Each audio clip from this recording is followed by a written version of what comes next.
Kaya ba, while that happens, nga naman 3 minutes nila, katong exact demonstration niya, so unsa yung hitabo sa the rest of the Philippines?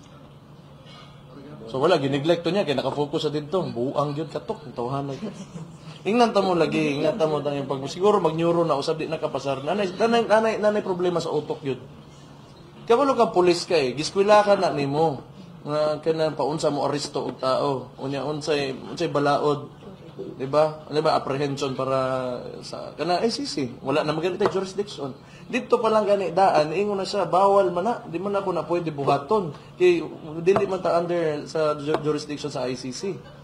Unya, if ever nato sa under jurisdiction sa ICC, gibutang na to una, giagi na to der sa local courts. Wala na niya gisunutan, naagi kay problema sa utok yun. Yung siya gihilain ko yan. Wala na siya. Isog ra man na kay nakatungtong og kuan ba, ana man na.